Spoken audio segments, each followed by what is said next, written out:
Hop. Alors, c'est Letty PB qui pose la question. Coucou, ma fille de 3 ans ne mange pas sainement et pas beaucoup. J'essaie de lui présenter de la nourriture la plus saine, mais rien à faire. J'ai l'impression d'aller à mon encontre. L'alimentation m'intéresse beaucoup en plus. Merci. Alors surtout, je te conseillerais, si tu ne l'as pas déjà vu, de regarder... Steph, Oh, pardon, qu'est-ce que tu me dis? Oui. Est-ce que tu peux couper ton micro comme ça, on n'entendra pas la voix derrière toi, juste pour pas que ça coupe?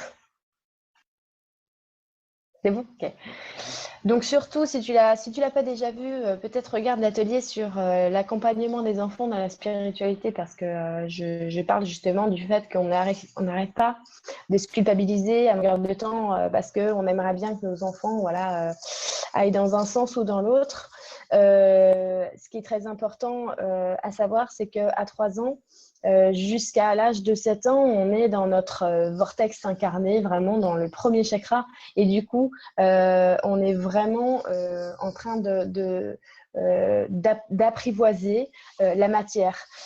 Et ça passe aussi justement par la découverte des aliments. Mais c'est toujours quelque chose, c'est vraiment inhérent à chaque personne, puisqu'il y a beaucoup, beaucoup de nouvelles lumières qui viennent en ce moment. Et ce qu'on mange ici, c'est complètement nouveau pour elles. Donc, elles n'ont pas de reconnaissance sur les aliments qu'elles vont manger. Et parfois, ça peut même les dégoûter, leur faire peur, les rebuter. Donc, ce qui est important, c'est de ne pas mettre de pression là-dessus, de lui donner ce qu'elle a envie de manger. Hein, et puis, de réessayer à chaque fois de manière différente une autre présentation. Si ça t'intéresse beaucoup, c'est ton intérêt. Il ne faut pas, attention à ne pas reporter les choses sur nos enfants. Donc, j'ai envie de te dire, il y a plusieurs manières de donner, on va dire, de la nourriture saine. Par exemple, quand on fait des frites et que c'est des patates bio et que c'est de l'huile bio et que tout est fait vraiment avec amour, c'est quand même de la nourriture saine. Donc, il y a énormément de choses à faire. En tout cas, il faut surtout ne pas forcer, ne pas culpabiliser. Et puis, ta fille sera en très bonne santé, je te promets. La santé, c'est avant tout un état d'esprit. Mais vraiment, vraiment.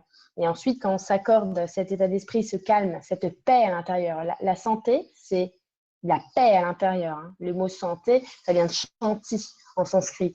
Donc ça, j'ai déjà expliqué, ça c'est vraiment la paix à l'intérieur. Donc ça, c'est vraiment le principal. Et ensuite, t'inquiète pas, elle ira elle-même. Plus elle va voir que tu t'écoutes, plus elle va apprendre à s'écouter elle-même par mimétisme, en fait. C'est normal, elle va te mimer. Et elle va, te prendre en modèle. Et si tu t'écoutes, elle va apprendre à s'écouter et elle s'écoutera aussi un jour sur les aliments. Donc voilà, merci Laetitia pour ta question. Et un gros, gros bisou à ta petite louloute.